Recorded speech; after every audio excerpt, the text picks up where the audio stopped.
According to our calculation, there are over 70 kinds of crops growing here. Many are not planted by us, but they just grow themselves. According to our calculation, there are over 70 kinds of crops growing here. Many are not planted by us, but they just grow themselves. At first glance, it looked like a desperate move. China put tons of dried plants on a dead mountain. No irrigation, no fertilizer, not even signs of life, just brittle stalks laid across a cracked and lifeless landscape. The costs of artificial materials and machines for transforming sand into soil is lower compared with controlled environmental agriculture and reclamation. To outsiders, it made no sense, but then something unexpected began to happen 3 months later. The result was incredible, and the truth behind it could change how we see land, nature, and even survival itself. The dead mountain. They say mountains are timeless, unchanging, immortal, stoic, but one mountain in northern China tells a different story. For centuries, the rolling hills of the Lost Plateau were fertile and green, cradling civilizations and feeding generations. Today, the same land looks like something from a post-apocalyptic film. Barren, cracked, yellow-brown dust rising with every gust of wind, and deep scars gouged into the earth by erosion. Entire slopes have collapsed into jagged gullies. Rivers, once lifelines of abundance, have dwindled into muddy threads. This is not the remote backwater of some forgotten corner of the planet. This plateau, once revered as the cradle of Chinese agriculture, spans almost 250 square miles, roughly the size of France, cutting across provinces like Shaanxi, Shanxi, and Gansu. And yet, despite its history and size, the Lost Plateau became known by a more tragic title: the most eroded place on Earth. The damage didn't happen overnight. According to reports by the World Bank and various ecological studies, the land began its decline thousands of years ago as agriculture expanded. Farmers cut down forests to make room for crops. Herds of livestock grazed endlessly, stripping the land of vegetation, and over time, the soft, powdery lush soil, highly vulnerable to wind and water erosion, began to slip away piece by piece. By the 20th century, the transformation was devastating. Satellite images revealed the extent of the destruction: endless dry ridges stretching into the horizon with little to no greenery in sight. Torrential summer rains would carve out new channels in the hillsides, worsening the erosion. Come spring, powerful dust storms would lift the dry topsoil into the sometimes darkening the skies of distant cities like Beijing and Tianjin. But for those who lived there, the crisis wasn't just about landscape, it was about survival. Farmers struggled to grow crops in the depleted soil. Families already poor were trapped in a cycle of poverty that only deepened with each passing year. Reports from The Guardian and local Chinese development agencies painted a dire picture of a land no longer able to support the people living on it. Fields, once lush with millet, wheat, and corn, were reduced to patches of cracked clay. Children walked long distances to fetch water from wells that were drying up. Dust clung to every surface. Winds were no longer just breezes, they were carriers of despair. Older villagers still remembered when the hills had trees, when rivers ran deep, and when livestock had enough grass to feed on. But those memories were fading fast. In their place, a grim reality had settled in. By the late 1980s, the Yellow River, which snakes through the Lost Plateau, had become one of the most sediment-laden rivers in the world. Nearly 90% of that sediment came from the plateau itself. The erosion was affecting ecosystems and water systems hundreds of miles away. Despite efforts from regional governments to manage the problem, solutions remained elusive. Massive check dams and terraces were occasionally built, but without addressing the root causes: deforestation, overgrazing, and unsustainable farming. They were little more than temporary fixes. Some small-scale reforestation projects began, but nothing on the scale needed to truly shift the tide. International observers, scientists, and policy experts began sounding the alarm. Ecologists warned that without drastic intervention, the Lost Plateau might soon reach a point of no return. And yet, while experts debated strategies and governments filed reports, something remarkable was quietly beginning to stir. In the background, not a flashy mega project, not a high-tech miracle, just a handful of people, scientists, local villagers, and a few government officials, asking a radical question: what if we could bring a dead mountain back to life just by using dried Plants the idea at first glance sounded. Absurd dried vegetation, after all, is. Dead it crumbles in your hands it feeds. Know when it grows nothing but as unlikely. As it seemed, whispers began to emerge about a pilot project, one where bundles of dried grass and shrubs were being placed across desolate hillsides. It didn't make the evening news. There were no dramatic announcements, just the rustle of brittle stems being planted into dry earth. No irrigation systems, no advanced fertilizers, no greenhouses. Just a silent act of defiance against decades of degradation. And then time passed. Weeks became months. Locals waited. Some were skeptical, some were hopeful, but few could have predicted what was about to happen next. What occurred on the Lust Plateau wasn't just a story of ecological recovery, it was something greater, something that in just a few short months would shock not just environmentalists but also economists, scientists, and everyday citizens across the globe. This was a symbol, a metaphor, a battlefield, and what it was about to become would defy everything we thought we knew about land restoration. So how did China bring a dead mountain back to life? By simply covering it with tons of dried plants. The unlikely, the grain for green program solution in 1999, faced with worsening soil erosion and the looming threat of ecological collapse in its heartland, the Chinese government launched a bold experiment unlike any seen before. The initiative was known as the Grain for Green program, and its mission was deceptively simple: retire fragile farmland and restore the landscape by planting trees, shrubs, and grasses, many of which began their journey dry. The program was China's largest ever ecological restoration effort, spanning provinces and involving millions of rural residents. Its roots, however, were driven less by environmental altruism and more by the urgent need for survival.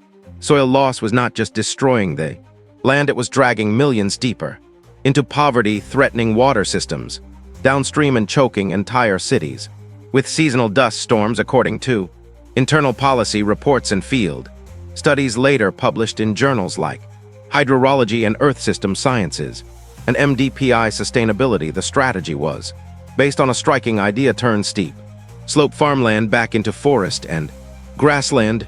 Yet rather than immediately planting trees or lush crops, villagers and volunteers began covering hillsides with bundles of dried grasses, chopped shrubs, and even remnants of previous harvests. These were often tied together into mats or scattered loosely across eroded slopes. The practice was backed by data from soil scientists who argued that even dead vegetation could serve a vital function in an ecosystem on the brink. By laying dried plants directly onto barren hillsides, the goal was to accomplish several things at once. First, the dead matter reduced the force of rainfall, slowing down water runoff that would normally strip away the loose lust soil. Second, it acted as a windbreak, shielding the surface from the brutal gusts that contributed to dust storms. Third, and perhaps most importantly, it created a micro-environment of moisture retention and organic decay. As the dried plants broke down, they slowly enriched the soil with nutrients. Their presence attracted small insects, which in turn encouraged the return of birds and other wildlife. The dry material served as mulch, suppressing weeds while preserving whatever little water the land could still hold in the absence of irrigation systems. This passive method was surprisingly effective at improving the microclimate, just enough for new life to take root. But from the outside, the project didn't look like a miracle. In fact, it looked more like madness. Many observers, including some local scientists and international aid workers, questioned whether dead plants could truly bring life back to the land. The skepticism was deep, and in some cases, vocal agricultural officials were wary of retiring farmland in already impoverished regions. Villagers who had relied on slope terraces for generations were reluctant to give them up for what they saw as a gamble. One of the key early advocates was Li Rui, a senior hydrologist with decades of experience studying the Yellow River Basin. Li had been involved in sediment research and saw firsthand the devastating effects of unchecked erosion. He supported the program, but admitted in early interviews that convincing the public wouldn't be easy, even within the environmental community. The approach was unconventional. Critics pointed out that planting trees was typically done with saplings and irrigation, not with mulch. and prayer and dried vegetation that was usually considered waste, yet for all the doubt there was one undeniable advantage. Scale: the Lust Plateau was too vast, too damaged, and too fragile for conventional methods. Water was scarce, labor was limited, and funds were not. Infinite planting dried materials on mass allowed volunteers to treat thousands of hectares quickly and with minimal cost. It was low-tech and low risk but potentially high reward. The program wasn't imposed top-down either. It offered incentives. Farmers who gave up their marginal lands were compensated, either in grain subsidies or cash equivalents. This was the other meaning behind grain for green. It wasn't just about planting vegetation, it was about swapping food security in the short term for environmental security in the long run. Households were encouraged to participate, and millions did, according to findings published in PMC and corroborated by researchers working with China's Ministry of Water Resources. The program quickly became one of the largest reforestation efforts in human history. By the early 2000s, entire counties had transformed their farming practices, shifting away from slope-based agriculture to flatter, more manageable plains where trees could be planted. They were where they couldn't. Grasses were introduced first, but the question remained, could this strategy actually work? For months after implementation, the hills looked eerily unchanged. The dried plants, now sun-bleached and half-buried in dust, offered little visual evidence of progress. Some farmers began to second-guess their participation. Others voiced concerns that the plateau had already passed the point of no return. Policy documents hinted at internal debates within the state forestry administration and local provincial offices. Would the investment pay off? Had the science been too optimistic? Those closest to the ground, however, the villagers, volunteers, and local ecologists noticed something subtle: small green shoots, tiny insects returning to the earth's soil that for the first time in years didn't blow away with a wind. The skeptics continued to question. After all, rejuvenating one of the most ecologically battered regions on Earth with dead plant matter sounded more like an experiment from a documentary than a national strategy. But the change had already begun, and soon the last plateau would give the world its answer. The transformation. The transformation begins. The silence on the last plateau was once broken only by the dry rattle of wind scraping across barren hills. Now it was interrupted by the rumble of shovels, the echo of pickaxes, and the rhythmic chants of laborers. The first wave of change had arrived in the form of the steady determination of people reclaiming their land one slope at a time. The restoration effort was no longer confined to just laying vegetation in these early stages. The transformation expanded into structured land engineering, a practice grounded in centuries of traditional Chinese agriculture and now backed by scientific planning. Villagers began constructing terraces, horizontal platforms carved into the hillsides to slow down water runoff and trap nutrient-rich soil. The terracing, a method long used in mountainous farming regions, was brought back with a new purpose: to give nature a foothold. Along with terraces came check dams, small stone or urn barriers built across gullies to reduce water speed during rainfall. These simple structures help trap silt and moisture, allowing the land behind them to gradually level out and stabilize. According to internal documentation from field engineers and ecological analysts, these dams were crucial for halting the erosion that had plagued the region for decades. The work was mechanical but also deeply human. Communities were at the heart of the project. Local farmers, many of whom had spent their entire lives watching the land deteriorate, now became its caretakers under the supervision of village committees and regional land officers. Thousands of residents were trained in soil conservation techniques. Some were given toolkits, others participated in ecological education workshops where they learned about composting, rainwater collection, and rotational grazing. This was now a movement, and as the physical changes began, something else stirred, something unexpected. In the shallow gullies where water once carved deep scars, blades of green began to rise. They were modest at first, tufts of native grasses, hardy shrubs clinging to the soil, and pioneer plants that thrived in dry, degraded environments. But they were alive as vegetation began to sprout. So too did the return of wildlife. Birds long absent from the region were spotted nesting in newly formed groves.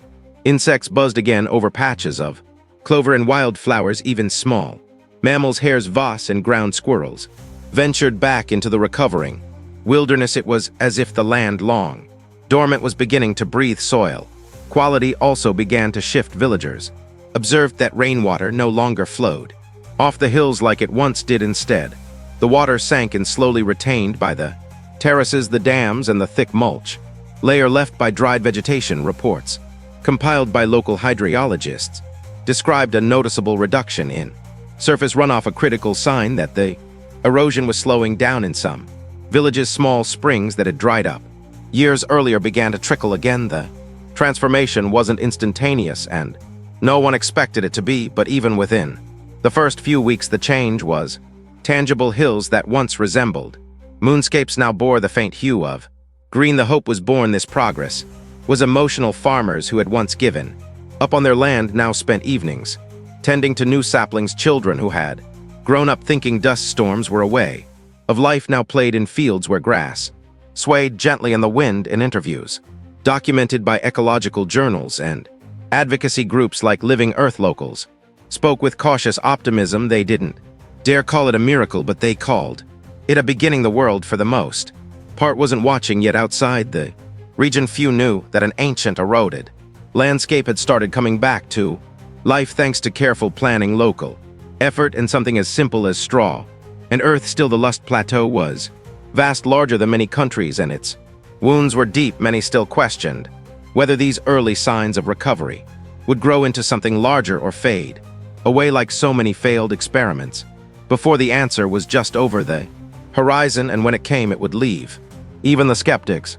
The results speechless. The results when China put tons of dried plants on a dead mountain. Many were skeptical, but 3 months later the result was incredible. Only 90 days after the launch of one of the world's most ambitious ecological rehabilitation projects, the results were already staggering. The land that had once choked on its own dust was now draped in green. Where barren hills once stood like skeletal remains of a lost world, a living, breathing landscape had returned. Hardy grasses now held the earth firmly in place. Deep gullies softened under a blanket of shrubs. Even trees, resilient species chosen specifically for the region's arid climate, began to take root and reach skyward. Rain, once an agent of destruction, was now a force of renewal. It no longer slewed away the topsoil. Instead, it seeped into the terraces and nourished newly restored ecosystems. Satellite images compared before and after snapshots of the region and showed the impossible dull browns replaced by bright greens. Erosion lines softened and long dead rivers beginning to flow again with captured rainfall. This was an environmental success, but many now call it a resurrection. Even the president of China himself was quoted as saying that this is unbelievable, and the numbers told their own powerful story. According to a joint report by the World Bank and China's Ministry of Water Resources, vegetation cover in the last plateau increased by over 25% across more than 13,000 square miles of once degraded terrain. This shift fundamentally changed the region's hydrology. Each year, over 100 million tons of sediment are prevented from washing into the Yellow River, once nicknamed China's sorrow for its catastrophic flooding. With the land stabilized and runoff controlled, the river's health improved, benefiting not just the plateau but downstream provinces as well. But the most astonishing transformation was actually human. Over the course of the program, more than 212 million people were lifted out of poverty, once trapped in a cycle of subsistence farming and environmental degradation. Families found new livelihoods in forest management, tourism, and sustainable agriculture. Local schools were rebuilt, infrastructure improved, and communities began to thrive where there was once only dust and despair. A grandmother, Yan, one of the core restoration zones, told interviewers from the environmental education media project that her grandchildren no longer coughed through dust storms and could play under real trees, not ones drawn in school books. "I never thought I'd see this in my lifetime," she said, and she wasn't alone. The restoration of the last plateau garnered international attention, not only because of its speed, but because of its scale. Countries across Asia, Africa, and Latin America sent delegations to Observe the process. The United Nations labeled it one of the most successful examples of large-scale ecological restoration ever attempted, but what made it work? It wasn't just the planting of vegetation, although that was the centerpiece. It was the integrated model, combining government investment, scientific research, local labor, and traditional knowledge. Farmers were paid not to farm on steep slopes. Communities received education and support to switch from short-term exploitation to long-term sustainability. Every tree, dam, and terrace was part of a larger strategy designed to repair the land and empower its people. What was once described as a region past the point of recovery was now proof that recovery was not only possible, but it could be rapid, robust, and revolutionary. This is what makes the story of the last plateau so unforgettable. It isn't just about science or policy or planting trees. It's about hope, about giving up the idea that certain places are beyond saving. It's about reminding us that even the most broken lands, like the most broken systems, can change. And while the world's attention often drifts from one crisis to another, here in the LSS plateau, something rare occurred. A solution that worked, a solution that turned dust into bloom, decay into growth, and despair into a new way forward. The global success. And so what started as a localized project to heal one of China's most degraded regions quietly evolved into something far larger, a global blueprint for ecological restoration. For decades, policymakers and scientists had regarded large-scale land degradation as a near irreversible process. Desertification, they said, was a one-way street driven by climate shifts, deforestation, overgrazing, and poor agricultural practices. But the transformation of the last plateau challenged that assumption. It proved that human-driven restoration could not only stop environmental collapse, but reverse it. Soon the world began to ask a new question: could this work elsewhere? In nations like Ethiopia, Rwanda, India, and Peru, where landscapes bear the scars of decades of overuse, development agencies and governments turned to the Lust Plateau for answers. According to reports from environmental think tanks and international knows, these regions began adapting parts of the model, including terracing, water catchment systems, and incentives for sustainable land use. One key lesson echoed through every case: community participation was essential. In the last plateau, villagers were not passive recipients of aid or instructions. They were hired, trained, and empowered. They helped build terraces, plant vegetation, and monitor progress. Their traditional knowledge of local weather patterns, soil behavior, and crop cycles was integrated into the planning process. This approach generated not just ecological improvements, but a sense of ownership, a social contract with the land. According to development insiders familiar with the program, this shift in mindset was as important as the physical restoration. It taught communities to view the environment not as a resource to extract from, but as a living system they were part of and responsible for. That's why organizations like the United Nations Environment Program and the World Resources Institute now cite the last plateau as a case study in nature-based solutions. Instead of relying on artificial interventions, the strategy focused on harnessing ecological principles: plant cover to prevent erosion, natural water flow to